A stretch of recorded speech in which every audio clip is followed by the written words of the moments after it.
میرے گھر کے برابر میں ایک فیملی رہتی تھی جو 3 افراد پر مشتمل تھی، 2 بیٹے اور ان کی ایک والدہ۔ یہ ایک بڑا نیک اور دیندار گھرانہ تھا۔ بڑے لڑکے کا نام سفیان اور چھوٹے کا نام نعمان تھا۔ نعمان میرا ہم عمر تھا، لہٰذا بہت جلد میری اس سے اچھی دوستی ہو گئی تھی۔ اس کی امی محلے کے بچوں کو قرآن پاک پڑھایا کرتی تھیں، بڑی نیک اور خدا ترس خاتون تھیں۔ ان دونوں بھائیوں نے بھی قرآن پاک حفظ کیا ہوا تھا۔ بڑا بھائی سفیان کسی اچھی فرم میں جاب کرتا تھا، جبکہ نعمان ان دنوں گریجویشن کر رہا تھا۔ نعمان سے دوستی ہوئی تو کبھی کبھار میں ان کے گھر بھی جانے لگا یا کبھی نعمان میری طرف آ جاتا تھا۔ نعمان کی امی، جنہیں میں آنٹی کہتا تھا، اکثر میرے لیے کھانا بھیج دیتی تھیں۔ یوں مجھے گھر کا پکا ہوا کھانا میسر آ جاتا تھا، جو اس وقت میرے لیے کسی نعمت سے کم نہیں ہوتا تھا۔ نعمان کا گھرانہ بھی میری طرح کرائے کے گھر میں رہ رہا تھا۔ سفیان بھائی چاہتے تھے کہ اب اپنا مکان خرید لیا جائے۔ کچھ جمع پونجی آنٹی کے پاس تھی اور کچھ پیسوں کا انتظام سفیان بھائی نے آفس سے لون لے کر کیا تھا۔ وہ سستے کا زمانہ تھا، مکان کی قیمتیں ابھی آسمان پر نہیں پہنچی تھیں۔ سفیان بھائی نے اسٹیٹ ایجنٹ کو کہہ کر رکھا تھا کہ اس کو بجٹ کے مطابق اگر کوئی گھر ملے تو انہیں بتا دے۔ اسٹیٹ ایجنٹ نے ہفتے بھر میں ہی ان کے لیے گھر ڈھونڈ لیا تھا۔ یہ گھر ہماری ہی گلی میں واقع تھا۔ ہماری گلی کافی طویل ہے اور آگے جا کر یہ ایک چھوٹے سے قبرستان سے جا ملتی ہے۔ وہ گھر نعمان کی فیملی کے بجٹ کے مطابق اور اچھا بنا ہوا تھا، مگر قباحت یہ تھی کہ وہ قبرستان کے بالکل سامنے واقع تھا۔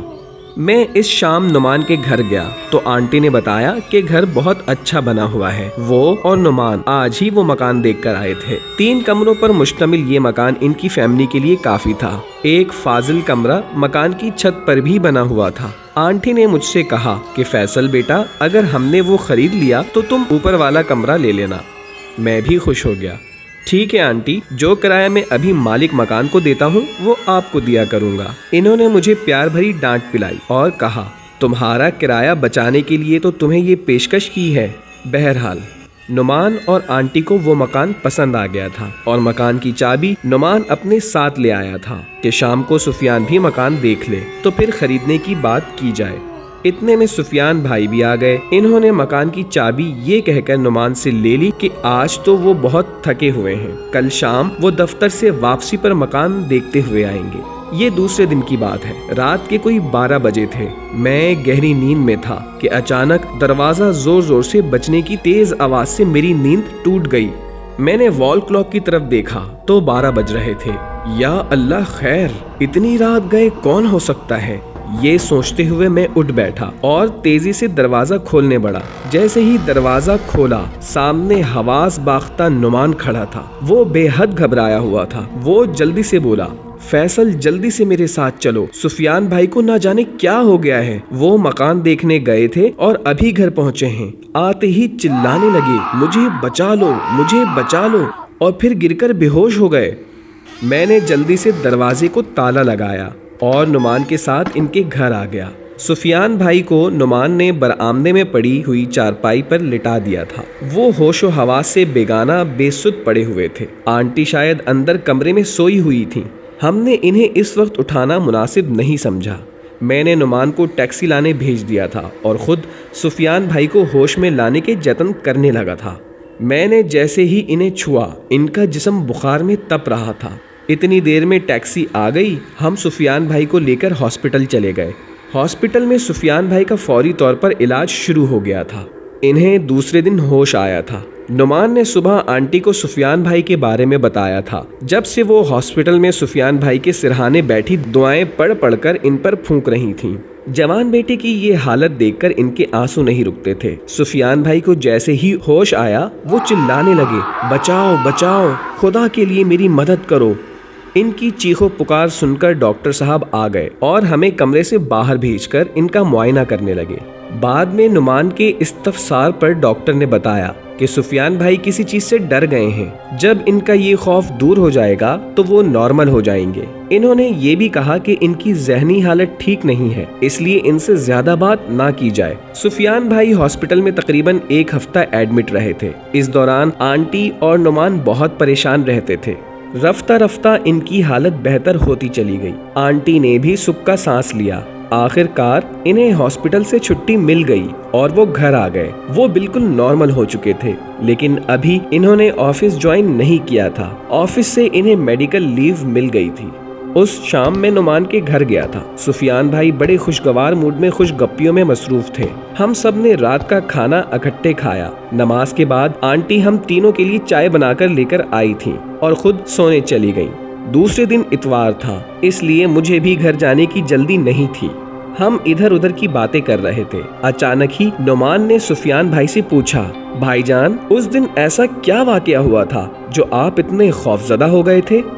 نعمان نے ان سے ڈرتے ڈرتے یہ سوال کیا تھا کہ کہیں ان کی ذہنی کیفیت پھر نہ بگڑ جائے، لیکن اس خیال کے برعکس سفیان بھائی نے اطمینان سے چائے پیتے ہوئے کہا، میں اس سوال کی توقع بہت پہلے کر رہا تھا۔ آپ کی حالت کے پیش نظر آپ سے کچھ پوچھنے کی ہمت نہیں ہو رہی تھی، میں نے جواب دیا۔ انہوں نے چائے کا خالی کپ ٹرے میں رکھتے ہوئے کہا، جیسا کہ تم لوگ جانتے ہو میں ڈرپوک یا بزدل بالکل بھی نہیں ہوں، مگر اس رات اتنے عجیب و غریب واقعات میرے ساتھ پیش آئے کہ میں ٹوٹ کر رہ گیا۔ ہوا یوں کہ اس دن آفس سے نکلتے ہوئے مجھے دیر ہو گئی تھی۔ اس مکان پر پہنچتے پہنچتے مجھے رات کے 8 بج گئے تھے۔ چاروں طرف تاریکی چھا گئی تھی۔ میں نے ٹارچ اپنے ساتھ رکھی ہوئی تھی اور سوچا تھا کہ مکان کا سرسری جائزہ لے کر جلدی سے گھر واپس چلا جاؤں گا۔ امی اور نعمان نے تو مکان پسند کر ہی لیا تھا۔ نعمان نے مجھے بتایا تھا کہ اس مکان کا مالک برابر والے گھر میں ہی رہتا ہے۔ میں نے سوچا تھا مکان کا جائزہ لے کر میں واپس جاتے ہوئے ان سے بھی مل لوں گا، لیکن بھائی مالک مکان کے برابر تو… نعمان نے ان کی بات کاٹی، مجھے پورا واقعہ سنانے دو پھر بتانا۔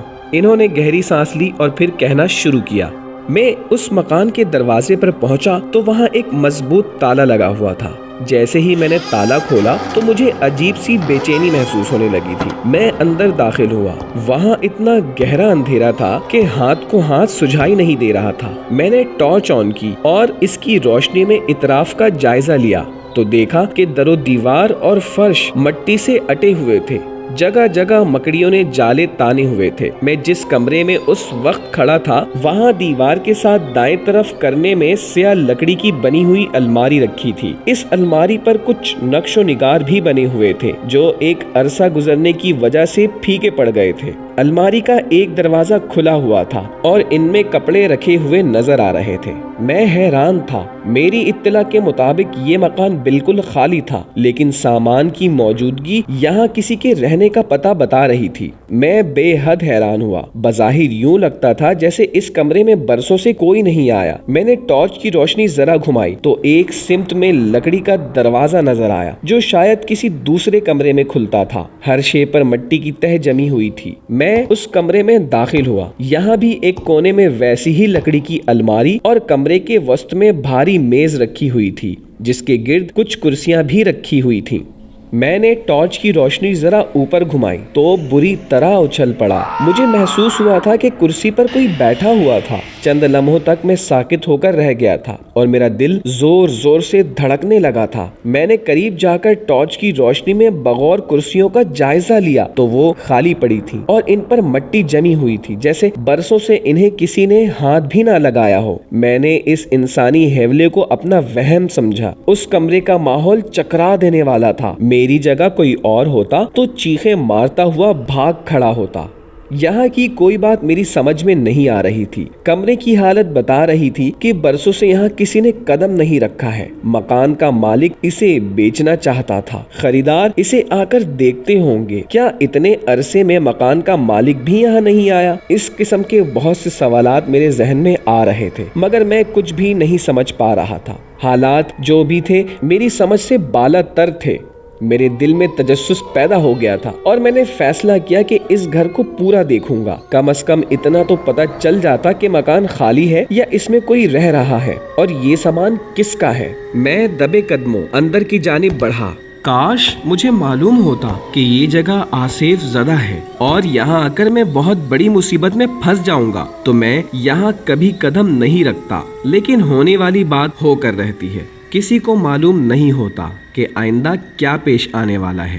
اندرونی دروازہ بند نہیں تھا۔ میں نے کھولنے کے لیے جیسے ہی اس پر ہاتھ رکھا، وہ بھاری دروازہ چرچراہٹ کے ساتھ خود بخود کھلتا چلا گیا، جیسے میرے ہاتھ لگنے کا ہی منتظر ہو۔ جیسے ہی دروازہ خود بخود کھلنے لگا، میں گھبرا کر 2-3 قدم پیچھے ہٹ گیا۔ خوف کی سرد لہر میرے پورے جسم میں دوڑ گئی، لیکن چند منٹ میں ہی میں نے اپنے خوف پر قابو پا لیا۔ اندر مکمل خاموشی چھائی ہوئی تھی۔ میں اندر داخل ہو گیا۔